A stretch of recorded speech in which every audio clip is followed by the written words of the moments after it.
드디어 대강절 네 번째 주일을 맞고 다음 주일이 성탄 주일이 되겠습니다. 우리 예수님께서 드디어 오십니다. 예수님께서 오셨을 때에 보면 세상에 두 부류의 사람으로 완전히 나눠져 있어서 예수님의 오심을 축하하고 경배하며 예수님께 나아간 사람들이 있는가 하면 예수님께서 오시는 것을 싫어해서 참 이상해요. 왜 싫어하죠? 예수님을 죽이려고 했던 무리가 있었어요. 아주 갓난아기 때부터 말이죠. 그래서 우리가 오늘 봉독한 말씀 가운데 보면 이 헤롯이 대표적인 사람인데, 그래서 베들레헴과 그 인근 지방에 있는 2살 이하에 있는 어린아이들을 다 죽였습니다. 역사가 요세푸스라고 하는 사람이 그 역사에 성경에 있는 말씀 말고도 그렇게 많은 어린아이가 그때 죽임을 당했다 이렇게 나오는데, 거기에 천사가 그 요셉에게 정말 현명하여 그 아기를 죽이려고 하는 자가 있다. 그래서 빨리 피신해라. 그래서 애굽에 피신하지 않았다고 하면 예수님의 생명도 위험할 뻔했습니다. 그래서 그 말씀을 요한계시록에 그렇게 또 그런 이야기들을 또 빗대서 말씀하고 있는 것도 우리가 보게 되는 것이죠. 예수님은 분명히 오시기로 작정된 분이십니다. 우리가 잘 아는 것처럼 창세기 1장에 하나님께서 천지를 창조하시고, 그런데 웬걸요? 그 천지 창조하신 후 얼마 되지도 않아서 우리 인생이 죄를 져서 에덴을 잃어버리게 됩니다. 죽음을 맞게 됩니다. 그랬을 때에 하나님께서 아담에게 약속하신 것이 있는데 가죽옷을 입혀주시면서 여자의 후손에 대해서 소개를 합니다. 그 여자의 후손, 본래는 남자의 후손인데 여자의 후손으로 표시한 것은 바로 하나님의 성령으로 말미암은 독생자 예수님에 대한 예언이었습니다. 그래서 그 예수님이 오시면 뱀이, 이 사단의 권세와 이런 모든 것들이 우리 인생을 발 뒤꿈치를 물면서 괴롭히겠지만, 그러나 여자의 후손은 그 뱀을, 그 머리를 짓밟겠다라고 하면서 이 사단의 권세를 다 깨트리실 것을 말씀하시면서 오실 것을 벌써 죄를 지은 그 즉시서부터 약속을 해 주셨습니다. 그리고 이런 모든 말씀이 역사 가운데 계속해서 진행돼 나오다가 드디어 예수님 오시기 700여 년 전에 이사야 선지자를 통해서 예수님께서 오신다라고 하는 말씀이 이사야서에 분명히 기록되어 있는 것입니다. 7장 14절, 보라 처녀가 잉태하여 아들을 낳을 것이요 그 이름을 임마누엘이라 하리라. 또 이사야서 9장 2절, 이는 한 아기가 우리에게 낳고 한 아들을 우리에게 주신 바 되었는데 그 어깨에는 정사를 메었고 그 이름은 기묘자라 모사라 전능하신 하나님이라 영전하시는 아버지의 평강의 왕이라 할 것임이라. 오늘 봉독한 말씀에도 마태복음 기자가 이 말씀을 그대로 또다시 인용해서 쓴 것도 우리가 보게 되죠. 이렇게 예수님 오시기 전에 700년 전에 예수님께서 오신다고 약속을 했고, 그리고 오늘 말씀 가운데 보니까 예수님께서 그 말씀대로 탄생하는 이 말씀이 기록되어 있는 것을 보게 되는 것입니다. 지금부터 2022년 전에 로마의 한 수도승이 있는데 디오니시우스 에크시우쿠라고 하는 이분이 로마의 수도사였었는데, 이분이 성경을 연구하고 여러 가지를 연구하면서 예수님은 우리가 알고 있는 서기 2022년보다 2년 전에 오셨다. 그래서 2024년으로 그렇게 예수님이 오신 것을 그렇게 이야기하는 그런 분도 있지만, 어쨌든 2000여 년 전에 예수님은 역사 가운데 육신을 입고 하나님께서 약속하신 대로 그대로 오셨습니다. 자, 그런데 오셨는데 그때 당시에 예수님께서 오실 때 아까 말씀드린 것처럼 상황이 완전히 두 부류로 나눠져 있는 것을 보게 됩니다.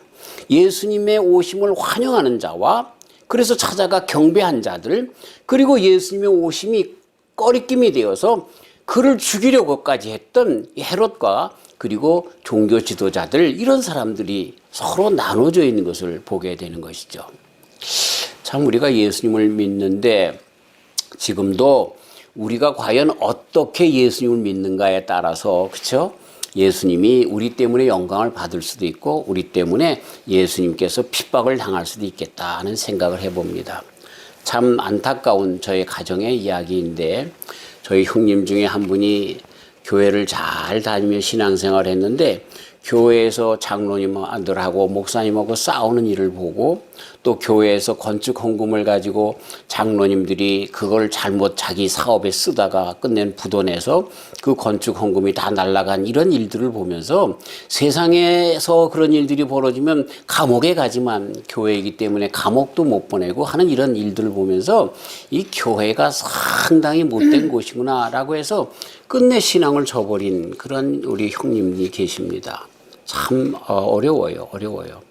물론 그분이 제가 신학을 공부한다니까 저에게 마음에 있는 진정한 말을 하는데 야, 네가 목사가 되려면 진짜 목사가 되라. 그런 말씀을 그러면서도 하신 것을 보게 됩니다. 그러니까 많은 사람들이 정말 예수님을 믿는 사람들을 통해서 하나님을 보기를 원하는 거예요. 그러니까 우리가 예수님을 믿을 때 잘 믿어야 돼요. 네, 잘 믿어야 돼요. 그런데 예수님이 오셨을 때 그런 사람들이 완전히 이렇게 갈리는 것을 보게 되죠. 우리는 누군가? 오늘 봉독한 말씀 가운데 보면 두 사람 동방박사로 나오고요. 누가복음 목자들도 나오는데 동방박사와 목자들처럼 예수님 탄생했을 때 그것이 마구간이라도 찾아가서 경배하는 자가 있는가 반면 오히려 예수님이 탄생했기 때문에 오히려 자기에게 그 기득권이 거절당할까봐 빼앗길까봐 그 예수님을 죽이려고 했던 자들이 있었던 것을 보게 됩니다. 나는 과연 이 세상에 오신 아기 예수님 그때부터 아기로 오신 예수님 때부터 그 예수님을 영접할 마음의 준비가 되어 있는가? 그렇지 않고 그 무엇 때문에 예수님을 배척하려고 하는가라고 하는 것들을 한번 생각해 봐야 할 것입니다.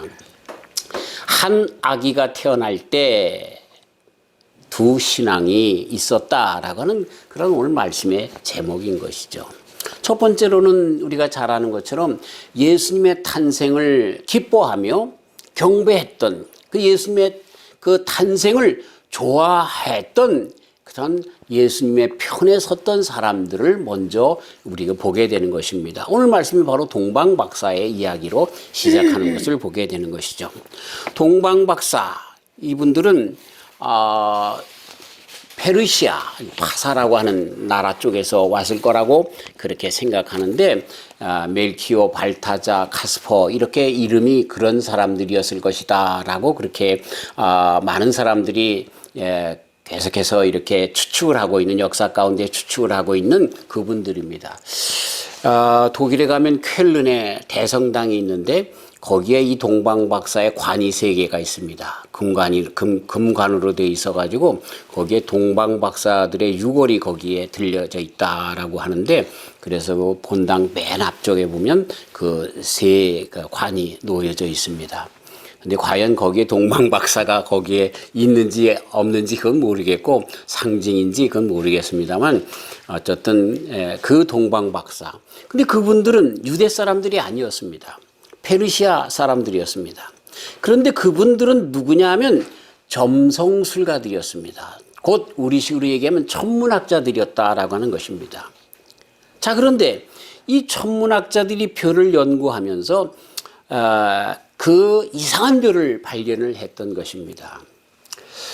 요즘은 제가 그 유튜브나 이런 데를 보면서 우주에 대한 좀 관심이 좀 많은데 이 안드로메다라고 하는 그 성운이 있는데 우리 태양계처럼 이 안드로메다는 태양계보다 더 큰 그런 그 어떤 성운이라고 합니다. 그래서 저 멀리 있기 때문에 그것이 우리 눈에는 그냥 별처럼 보이는데 그것이 우리 지금 이 전체 태양계보다 훨씬 더 큰, 수십 배 더 큰 그러한 그 성운이랍니다. 그런데 멀리 있기 때문에 별로 보인다는데 이게 40억 년이 되면 40억 년이 되면 지구가 있는 태양계하고 합쳐진답니다. 지금도 한 150km 정도로, 시속 150km 정도로 이쪽 태양계 쪽으로 온답니다. 그래서 부딪히면 어떻게 되느냐? 그래도 지구와는 상관이 없다는, 그걸 누가 알겠어요. 40억 년을 한번 살아봅시다. 네. 거기야 우린 예수님 안에서 영원히 사니까. 그런데 그렇게 정말 신기한 그 천체에서, 우주에서 이 별들의 이상한 일들이 일어나는데, 근데 이 사람들은 그냥 우리가 이렇게 천문학적으로 별똥별이 오는 것, 또는 또 많은 그런 운석이 떨어지는 것, 또 무슨 별이 있는 것, 뭐 이런 성운들이 있는 것, 이런 걸 관찰하는 것으로 끝나는 것이 아니라, 이분들은 별과 우리가 살고 있는 이 인생을 같이 연결지어서 그 별이, 특별한 별이 생겨졌을 때 이 지구상에서, 세계에서 어떤 일들이 벌어졌는가에 대하여 관심을 갖고 있었던 사람들인 것입니다. 예. 그런데 전혀 자기네들이 보지 못했던 별이 하나 나타난 것입니다. 그것이 어떤 별똥별이었는지 아니면 어떤 큰 성운이 다가오는 것인지 모르지만, 어쨌든 그 사람들이 그런 별들을 연구하다 보니까 정말 지금까지 보지 못했던 아주 특별한 별, 그리고 이것이 지구에 엄청난 파장을 일으킬 그 어떤 별일 것이라고 그들은 추측을 했습니다.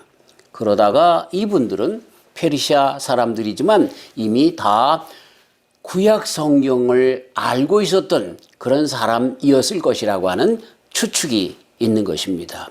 그래서 보니까 유대의 다윗의 왕의 후손이 일어날 것이라고 하는 구약 성경에 있는 그 예언들의 말씀들을 이들이 알았는데, 그래서 이 사람들은 금방 저 별이 유대의 왕, 정말 세상의 왕으로 오실 왕 중의 왕이 탄생할 별이라고 하는 것을 금방 알았을 것이라고 하는 그러한 그 많은 사람들의, 학자들의 연구가 있는 것입니다. 그래서 그들이 별을 보고 왔어요. 그런데 별을 보고 오면서 제가 말씀드린 것처럼 그들이 유대의 경전에, 이 구약에 있는 말씀에 정통했다라고 하는 것을 어떻게 알 수 있냐면, 그 별들을 따라오다가 예루살렘에 들린 것을 보게 됩니다. 예루살렘이 어떤 곳입니까?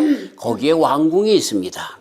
그래서 유대의 왕으로 오실 분이 탄생했을 것이라고 하는 그 생각, 그래서 그 경전에 나오는 유대 율법의 그 모든 예언이 그대로 이루어질 것을 알고, 왕 중에 왕이 태어나면 왕궁에 태어날 것이라고 생각해서 왕궁이 있는 예루살렘으로 먼저 발걸음을 돌렸던 것, 우리는 잘 아는 것이죠. 그래서 헤롯 그때 당시 왕에게 가서 우리가 별을 보고 왔는데 이는 왕 중에 왕이 탄생할 별입니다. 여기 왕자가 태어났습니까? 우리가 그를 경배하러 왔나이다. 이렇게 이야기하는 것을 보게 되는 것이죠. 근데 헤롯은 자기가 자식이 없죠. 이 다음에 헤롯에 대해서 조금 더 생각을 할 텐데, 그래서 그때서야 다시 그들이 별을 바라보고 이제 그 별과 함께 뚜벅뚜벅 베들레헴까지, 그리고 마구간 위에 비춰진 그 별빛을 따라서 거기에 누이신 아기 예수님을 만나는 데까지 나가는 것을 보게 되는 것입니다.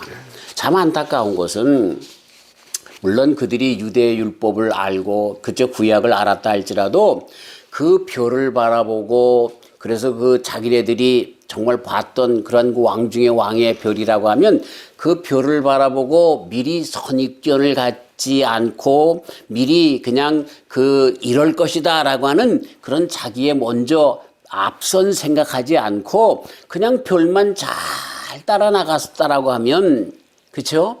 그 헤롯 왕이 그 2살 밑에 어린아이들을 죽이는 그런 엄청난 끔찍한 일을 당하지 않았을 것인데 라고 하는 그런 안타까움이 있습니다. 안타까움이 있어요. 이게 무슨 얘기냐면요, 우리가 예수님을 믿을 때 우리는 하나님 앞에 기도하면서 기다려야 할 때가 있어요. 기다려야 할 때가 있어요. 근데 그걸 기다리지 않고 많은 경우에 내가 먼저 미리 짐작하며 생각하며 일을 저지르는 일들이 많다는 거예요. 그 일이 우리 하나님의 영광을 가리는 일이 되고, 그리고 많은 경우에 많은 사람들이 희생당하는 그런 일이 되어질 수 있다는 거죠. 우리가 잘 아는 믿음의 조상이었던 아브라함이라고 하는 사람, 하나님께서 뭐라고 합니까? 너에게 아들을 주겠다 약속했어요. 그러면 기다렸어야 되는데 점점 자기는 나이가 들어가요. 100살이 됐어요. 살아는 경수가 끝났어요. 90살이 되었어요. 자, 그런데 점점 초조해지는 거야. 그러니까 어떻게 됩니까? 아, 이건 그냥 내 몸에서 아이가 나는가 보다. 그래가지고 몸종이었던 하갈을, 그쵸? 통해서 이스마엘을 낳게 됩니다. 여러분 어떻게 되었습니까? 이스마엘에 후회하고 이삭에 후회하고 아직도 저 근동지방, 중동지방에서는 전쟁이 계속되고 있는 것 잘 아시죠? 네. 무엇 때문에? 그냥 더 기다렸으면 하나님께서 어련히 알아서 때가 되면 주실까라고 하는 것을 미리 짐작해서 아, 몸종을 통해서 나라고 하는 것인가 보다라고 하는 인간적인 생각이 들어가 있었기 때문에 그러한 엄청난 역사에 비극이 생겨진 것을 우리는 보는 것입니다. 여기 동방박사들도 마찬가지 잘못을 하고 있죠. 여러분 사울이라고 하는 사람도 역시 블레셋 사람들이 쳐들어왔을 때 이것 때문에 당황하고 그때 사무엘 선지자가 내가 일주일 있다가 가겠다라고 했는데 일주일이 다 되는데도 안 오는 거예요. 아직 해 안 떨어졌어요. 근데 그걸 못 참고 어떻게 합니까? 예? 자기가 먼저 제사 지내고 말이죠. 이렇게 했죠. 그것 때문에 사울이 그 왕권을 뺏기는 일도 우리는 보게 되는 것입니다.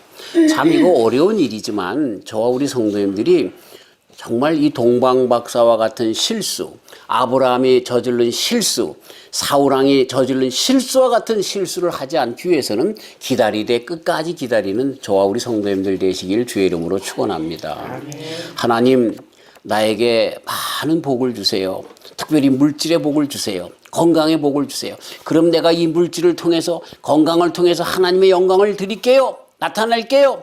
많은 선교사님들을 돕고 교회를 섬길게요. 그랬는데 안 되는 거야. 안 되는 거야. 그러다 보니까 그 다음에 어떻게 해요?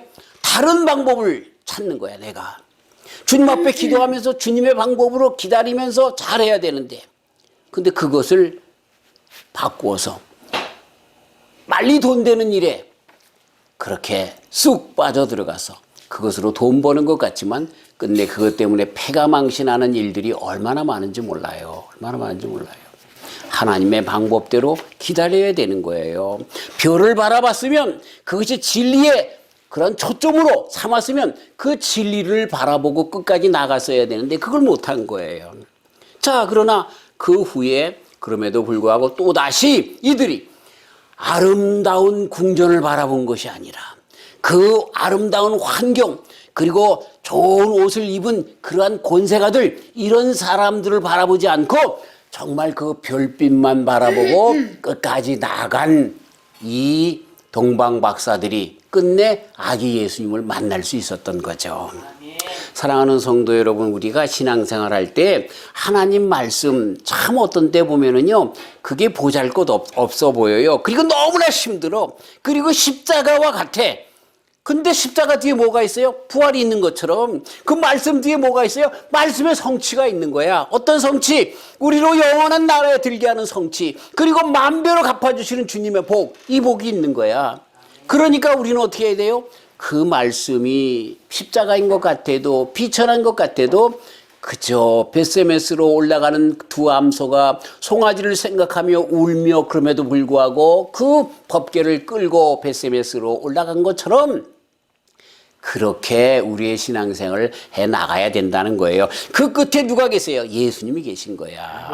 마치 동방박사들이 구유에 누이신 마구간에 누이신 그 예수님을 만난 것처럼 그때서야 드디어 만나게 된다라고 하는 것입니다. 목자는 여기 나오지 않지만 목자는 어떤 사람들입니까? 그들은 정말 양을 지켜야 되기 때문에 솔직히 그들은 안식일도 제대로 지킬 수 없는 사람들이었습니다.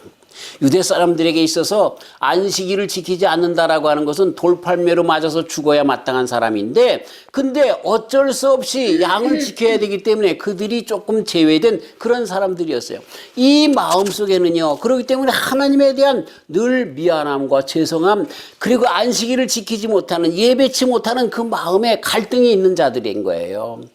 그러면서 하나님 앞에 늘 죄송스러운 마음, 미안한 마음을 가진 그들에게 천사가 나타나서 그쵸? 구유에 누이신 그 독생자 예수님, 그 메시아 그리스도를 너희들이 만나게 될 것이라고 하는 그 음성을 듣고 만나게 된 것을 보게 되죠.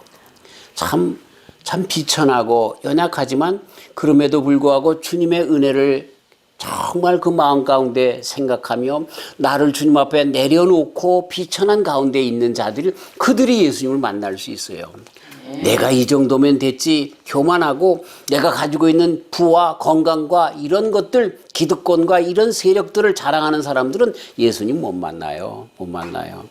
이런 사람들이 예수님을 만났고 예수님 정말 그분은 정사와 능력과 권세와 정의와 우리를 구원하시는 구원과 이런 모든 복을 가지고 오신 분이신데 그 복이 그들에게 그대로 다 넘겨지고 은혜 가운데 충만하게 거하게 되어진다라고 하는 것이죠. 네. 자, 그런데 이러한 모든 일들 말고 반대자들이 있는 거죠. 저는 이렇게 독일에서 공부하면서 참 좋은 경험을 한 것이 뭐냐면 제가 한국에서 신학을 공부할 때는 신학대학이 따로 있었습니다. 그래서 세상적인 학문과는 다르게 신학만 공부했는데 독일은 신학대학이 그냥 국립대학 안에 있는 신학부입니다. 그래서 신학을 공부하면서도 철학을 공부할 수 있고 교육학을 해도 되고 무슨 윤리학을 해, 뭐 경제학을 내가 듣고 싶으면 어느 대학 가서도 그냥 다 가서 공부할 수 있는 열려져 있습니다. 열려져 있어요. 자, 그래서 거기서 얻은 것 중에 하나가 뭐냐면 성경 말씀이 그냥 편협한 그냥 기독교라고 하는 종교 안에 갇힌 말씀이 아니라 모든 것에 확장되어 있는 학문의 왕, 모든 학문들이 같이 종합적으로 그 성경을 증명해주는 학문이구나라고 하는 것들을 깨닫게 되었습니다. 자, 그래서 많은 사람들 보면 이 동방 박사들이 정말 별을 바라보고 갔다 무슨 뜬구름 잡는 소리를 하고 있어 라고 하는 그런 얘기로 그치는 것이 뜬구름 잡는 얘기가 아닌 것을 알게 되었어요. 많은 철학자들이 끝내는 하나님만이 진리이시고 끝내는 예수님만이 진리이신 것을 증명해내고 있는 것을 발견하게 되는 것입니다. 성경에 있는 말씀으로 끝나는 것이 아닌 것이죠. 독일의 석학 라이프니츠라고 하는 사람, 거트프리드 빌헬름 라이프니츠라고 하는 사람은 하나님은 세계를 창조함에 있어 예정 조화 속에 있게 하였으며 예정 조화가 뭐냐면 모든 자연을 통해서 하나님께서 계시다라는 것을 자연을 통해서 알게 해 주신다는 거예요. 그래서 이분은 모든 자연의 성립은 하나님의 은총에 의한 것이다 이렇게 얘기하면서 자연 철학과 그리고 자연 그러니까 일반 은총에 대해서 이분은 신학자가 아니에요. 근데도 그렇게 이야기를 하는 것을 보게 되는 것이죠. 정말 똑똑한 사람들은요. 좀 조금 공부했다는 사람들은 우주를 바라보면서 하나님이 어디 있어? 그렇게 하지만 정말 똑똑한 사람들은요. 이런 모든 대우주를 보고 그러면 우주의 끝이 있는지 없는지 그걸 모르는 가운데 이런 우주가 정확하게 질서를 지키고 있는 걸 보면서 창조주가 없으면 안 된다라고 하는 것을 천문학자들이 발견해내는 것 우리는 알죠. 예. 자, 그래서 데카르트라고 하는 사람 우리가 잘 알죠. 나는 생각한다, 고로 나는 존재한다. 코기또 에르고 숨이라고 말을 한 이 데카르타라고 하는 사람, 그 사람은 우리를 기만하는 일 없는 성신한 신의 존재가 확신될 때만 신의 존재, 그러니까 우리가 누군가라고 하는 내가 생각한다, 고로 존재한다라고 하는 내 존재가 그 신의 존재로 말미암아 가능하다라고 철학자가 돼서 말이죠. 우리가 나는 생각한다, 고로 존재한다라고 얘기를 해서 많은 사람들이 내가 인내천 사상, 우리 한국에 있는 동학 사상처럼 인내천 사상을 얘기하는 것처럼 들릴지 모르지만 데카르타라고 하는 사람이 하나님의 존재 없이는 이것이 불가능하다 이렇게 얘기를 하고 있어요. 즉 우리가 철학을 알아도 좀 잘 알아야 돼요. 그래서 이거를 우리 한국식으로 동양 철학식으로 인내천 내가 하느랴 내가 생각하기 때문에 데카르트도 그랬어. 근데 데카르트는 그런 식의 얘기가 아니에요. 신성한 신의 존재 없이는 이게 불가능하다는 얘기예요. 이게 우리의 근본이기 때문에 그러니까 철학을 하는 사람, 그 깊이 가운데 있는 사람, 자연 철학을 하는 사람, 그 속에 깊이 들어간 사람, 이런 사람이 마치 동방 그런 그 박사들처럼 별을 연구하다가 그리스도 예수님 참 진리의 진정한 초점이신 예수님을 만나게 되는 것을 보게 되는 것입니다. 실존주의 철학자인 임마누엘 칸트 잘 알죠? 제가 독일에서 공부할 때 이제 졸업시험을 이제 보게 되면 철학자들을 공부하게 되면 이제 한 사람을 그래서 철학자 누구에 대해서 잘 연구를 해서 교수님들하고 이제 구술고사를 봐야 통과를 합니다. 근데 70% 이상이 누구를 그 대상으로 하냐면 임마누엘 칸트라고 하는 사람을 대합니다. 독일 사람들이 되게 좋아해요. 이 실존주의 철학자예요. 그래서 있는 것만 있는 거다라고 그렇게 주장하는 사람이에요. 예? 볼 수 있는 것만이 진리다라고 이렇게 하는 그런 것의 대표적인 그런 철학자인데, 근데 이분이 뭐라고 했냐면 하늘에는 어두움을 밝히는 별이 있고 인간에게는 인간의 길을 알려주는 도덕률과 양심이 있다라고 그렇게 얘기를 하면서 하나님 없이는 안 되는, 그래서 이 하나님, 신이라고 하는 존재는 바로 그 모든 진리의 출발점이다. 딩한짓이라고 얘기를 했는데 바로 이 진리 그 자체다, 이렇게 이야기를 하는 것을 보면 우리가 섣불리 철학자들을 알면은요 하나님 없이 우리 사람들이 모든 걸 하는 것처럼 하는데 안 그렇습니다. 안 그렇습니다. 우리가 잘 아는 알버트 아인슈타인, 상대성 이론으로 대천재로 알고 있는 분이 있죠. 이분이 무슨 말을 했냐면 종교 없는 과학은 소경이다, 이렇게 얘기를 했습니다. 아이고 참, 우리는 그분이 상대성 이론을 하고 원자력 뭐 이런 것에 기반을 닦아두고 그런 사람이잖아요. 지금도 엄청난 일들을 하는데 얼마 전에 유튜브를 보니까 이 정말 그 태양과 같은 그런 그 그 물리적 반응을 해가지고 연료 없이 정말 태양적인 반응을 해서 정말 전 인류에게 이제 석유 이런 거 뭐 수력 화력 발전 없이도 그렇게 우리 인류에게 큰 에너지를 줄 것을 바로 이 아인슈타인이 이야기한 것을 기본으로 해서 지금 연구하고 있다는 겁니다. 거진 실행 단계에 있다고 하는 것입니다. 난 과학자가 아니기 때문에 몰라요. 그러면은 에너지 문제가 많이 그렇게 경감될 줄 아는 것입니다. 그런 과학자도 뭐라고 얘기하냐면 하나님 없이는 이런 모든 것들이 다 그냥 허사가 된다는 그런 말을 하고 있는 것을 보게 되는 것입니다. 최초의 우주인이 이 지구와 달을 선회하면서 뭐라고 얘기합니까? 아, 하나님의 솜씨는 굉장하여라. 그렇죠?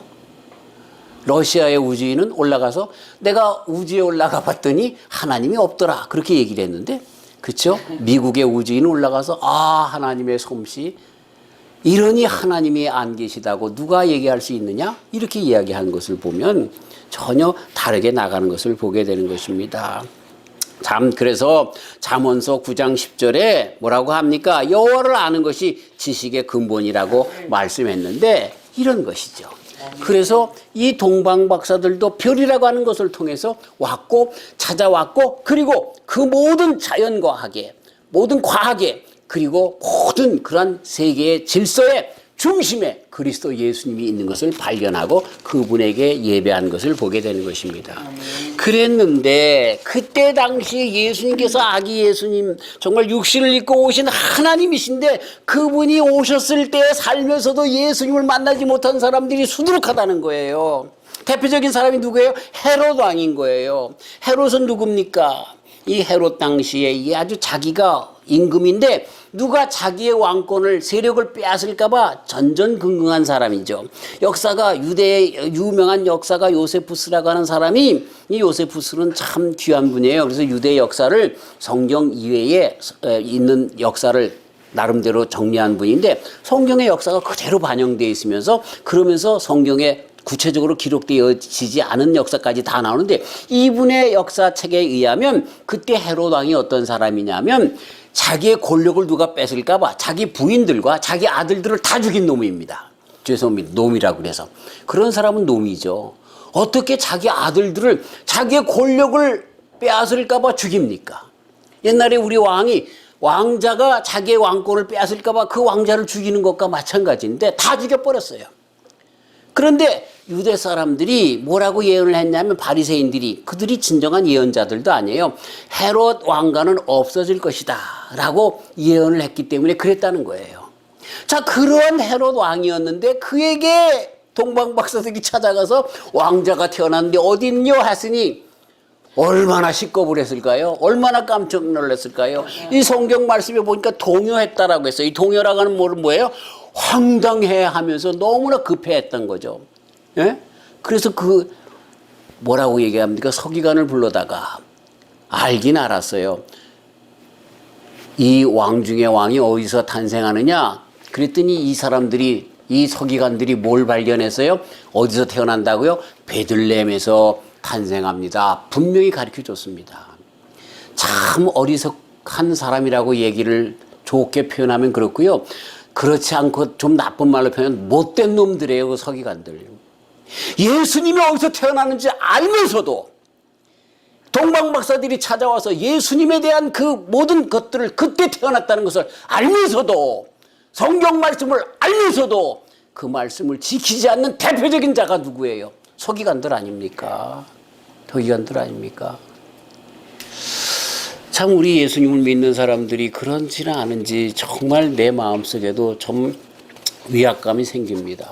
성경을 파고 파는 그렇게 수십 번 읽었던 사람인데 그런데도 그걸 알면서도 지키지 않는다라고 하면 얼마나 큰 화가 되겠습니까?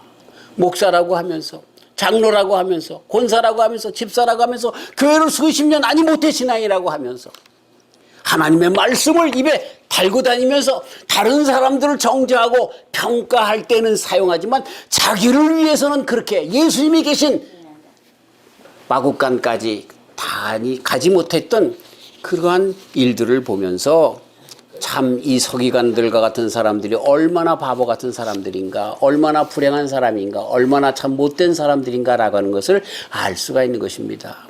그리고 거기에 또 누가 있습니까? 제사장들이 있었습니다. 제사장들은 왕 중에 왕이 올 뿐만 아니라 그 메시아가 오면 어떤 일이 있다는 걸 또 알았어요. 그분은 왕 중에 왕으로 오셨을 뿐만 아니라 선지자로 오시는 분이고 그분은 제사장으로 오시는 분이에요. 그렇다고 하면 예수님 왕 중에 왕 제사장 중에 대제사장이 오시면 자기네들이 제사장이기 때문에 기득권을 뺏기는 거예요. 새로운 종교가 생겨나면 어떻게 되는 거예요? 그리 다 사람들이 갈 거니까 예를 들어서 한 교회가 옆에 세워지면 현대적인 감각으로요. 그 교회 사람들이 다 모일까 봐 그 교회를 가는 것을 못마땅하게 여기고 그 교회를 오히려 핀잔 주어서 나쁘게 악소문 내서 못 가게 하는 것과 마찬가지인 거죠. 제가 새 들어서 목회하던 곳이 있어요. 근데 거기 이제 건물 주인이 그 건물을 하나 부셔가지고 집을 부셔가지고 거기다가 파킹랏을 만들었어요. 그래서 교회에 기증을 해가지고 그 교회에도 이제 그 보통 때 예배 때 사용하도록 그렇게 했어요. 근데 그걸 못 사용하게 한 거예요. 그래서 왜 그랬어요? 그랬더니 그 교회 다니던 한 신자가 억가심정 목사님하고 싸우고 나왔는데 그래서 고소를 했다는 거예요. 그래서 그 교회가 그 예배를 거기서 실질적으로 못 드리게 되었다고 하는 그런 얘기를 통해서 보면서 야, 목사님하고 그런 감정이 있다고 하나님께 예배 드리는 것을 갖다 못하게 해? 참 그런 참 못된 사람들이 있는데 그 사람들이 누구예요? 옛날 제사장의 무리와 이 바리새인들의 무리와 서기관들의 무리와 똑같은 거예요. 똑같은 거예요. 옛날에나 있었지? 아니에요. 지금도 있어요. 하나님의 영광보다는 자기의 기득권, 자기의 세력, 자기의 편안함. 이 제사장들이 뭘 했죠? 우리가 잘 아는 것처럼 예수님께서 성전에 올라가서 거기서 정말 파는 사람들을 다 내쫓잖아요. 양 팔고 소 팔고 하는 그리고 동전 바꾸는 사람 비둘기 파는 사람 상을 다 뒤집어 엎고 닫고 내쫓았잖아요. 근데 그 뒤에 있는 사람들이 누구냐면 세력을 가지고 있는 제사장들이 그 상권을 가지고 있었던 거예요. 그러니 얼마나 예수님이 눈의 가시가 되겠어요. 네, 눈의 가시가 되겠어요. 교회를 빌미 삼아서 경제적인 이익을 보려고 하는 자들 얼마나 정말 잘못된 자들인가. 그래서 예수님이 오셔도 그들은 마음을 열어둘 저기가 없는 거예요. 그것뿐입니까? 여기에 보면 시민들도 적지 않아 동요했다라고 하는, 소동하였다라고 하는 말씀을 보면은요, 왕 중에 왕이, 지금 헤롯 왕이 아니고 다른 왕이 생기면 로마 군대가 와서 쳐들어올 거라는 거예요. 오늘은 좀 역사 공부랑 같이 하는데요. 좀 죄송합니다. 어쨌든 그때 예수님 당시에는요, 예수님이 본래 정말 다른 나사렛에서 하셨잖아요. 그러다가 베들레헴에 가서 그가 다윗의 후손이기 때문에, 유다 족속이기 때문에 거기서 이제 호적을 하러 거기 간 거 아니에요. 왜 거기 가서 호적했는지 아시죠? 천하의 모든 그 로마 사람들이 유대 사람들의 모든 인적 사항을 다 파악하고, 그리고 세금을 물리기 위해서 그랬던 거예요. 로마 사람들이 자기네들의 강대국이 되면서, 그래서 유대 사람들에게 세금을 다 그렇게 하면서 완전 지배하려고 했던 그 나라였던 것 하는데, 왕 중에 왕이 태어난다니까 그 왕이 태어나면 로마하고 싸움이 일어난다는 거예요. 싸움이 일어나면 굳차는 거야. 우리 대한민국이 남한과 북한이 나눠져 있잖아요. 그래서 정치가들이 그 남과 북을 항상 이용하는데, 북한이 쳐들어온다, 핵이 있다, 이것 때문에 북한에게 잘해야 된다, 또는 북한을 우리는 더 군사력으로 무찔러야 된다 라고 하면서 이렇게 저렇게 얘기하면서 북한의 위협에 대해서 이야기하는 것과 마찬가지예요. 그래서 백성들이 뭐라고 얘기합니까? 난 전쟁 싫어. 전쟁이 나면 그래도 우리들 중에 10분의 1은 죽을 거 아닌가? 난 전쟁 싫어. 이렇게 얘기하는 것과, 그래서 왕 중에 왕이 태어나는 걸 싫은 거야, 백성들은. 로마하고 무슨 일이 더 있기를 싫은 거야. 지금 좀 세금을 낸다 할지라도 그냥 살면 좋겠어. 마치 유대 백성들이 저 애굽에서 어쨌든 살았잖아. 고깃국을 먹었잖아. 어쨌든 부추 먹었잖아. 마늘 먹었잖아. 그러면서 광야로 나오면서 이 가나안 땅으로 올 때 그 광야가 싫은 것처럼 말이죠. 그런 환경이 싫은 거야. 여러분, 우리가 신앙생활할 때 예수님 믿는 것이 이렇게 몇 가지 꺼리끼는 것 때문에, 이것 때문에 내가 주일날 가면 정말 내가 이것도 할 수 없고 저것도 할 수 없고, 내가 주님 앞에 헌금하면 이것 때문에 저것 때문에 또 내 재물이 조금 빠져나가, 이런 것들 때문에 자꾸만 예수님을 멀리하게 되는 요인이 된다는 거예요. 요인이 된다는 거예요. 그래서 백성들이 소동하는 거죠. 아니에요. 예수님은 왜 오셨어요? 우리로 하여금 참 자유를 주시기 위하여, 우리로 인하여 영원한 복을 주시기 위하여, 우리로 인하여 정말 영생을 주시기 위하여 오신 분인데, 그분만이 진정한 정의고 그분만이 진정한 평강의 왕이신데, 이러한 정말 국지적인 조그만 그러한 이유들 때문에 우리 주님을 멀리하다가 예수님을 놓쳐버리고 영생을 놓쳐버리고 우리들의 복을 놓쳐버리는 그런 일이 되었다라고 하는 것이죠. 사랑하는 성도 여러분, 말씀 그만하려고 합니다. 두 부류의 사람, 어떤 사람, 동방박사와 같은 사람들, 이런 사람들이 되시길 주의 이름으로 축원합니다. 동방박사들은 누굽니까? 진리를 추구하는 사람, 그리고 진리가 무엇인지를 알았을 때 그 진리를 따라서 그대로 행했던 사람. 물론 아브라함처럼 실수도 했지만, 그럼에도 이 헤롯 궁에 가서 실수도 했지만, 그럼에도 불구하고 궁궐이나 또 이렇게 잘 입은 사람들이나 세력이나 보지 않고 별을 따라 진리를 따라 끝까지 갔던 동방박사들이 예수님을 만났습니다. 그러나 헤롯과 같은, 그리고 종교 지도자들과 같은 제사장들 무리, 서기관과 이런 바리새인과 같은 사람들은 자기네들의 기득권 때문에, 자기네들의 세력 때문에, 자기네들의 돈 때문에, 자기네들의 명예 때문에 주님을 만나러 가지 않았습니다. 정말 끝내는 엄청난 차이로 벌어진다는 사실을 우리는 잊어서는 안 되는 것입니다. 기다리되, 끝까지 기다리는, 그리고 예수님을 믿되 예수님께서 말씀하시는 대로 끝까지 믿는 저와 우리 성도님들 되어서 마구간에 누이신 아기 예수님 다 만나는 저와 우리 성도님들 되시길 주님의 이름으로 축원합니다. 주님 감사합니다. 예수님 육신을 입고 오셨을 때 많은 사람들이 예수님을 만나지 못했습니다. 오히려 예수님을 죽이려고 해서 헤롯 왕은 그 대표적인 일로 2살 이하의 아이들을 죽였던 그런 것들을 보게 됩니다. 서기관은 예수님께서 베들레헴에 태어날 것을 알았지만, 제사장들도 바리새인들도 알았지만 자기네들의 기득권 때문에 가지 않았습니다. 그리고 백성들도 왕 중에 왕이 그분이 오시면 로마와 또 전쟁할까 봐, 전쟁이 나면 자기의 생명이 위태로울까 봐 두려워서 가지 않았습니다. 하나님 아버지, 나는 이 세대에 어떤 사람이 되어야 하겠습니까? 동방박사처럼 진리를 바라보며 뚜벅뚜벅 오늘도 한 걸음 한 걸음 예수님께 나아가는 그러한 신앙생활을 하는 저희들 되게 하여 주셔서 반드시 예수님 만나고 영생과 주님의 평안과 복을 누리며 살아가는 저희들 되게 하여 주시옵소서. 감사하오며 예수님의 이름으로 기도하옵나이다. 아멘.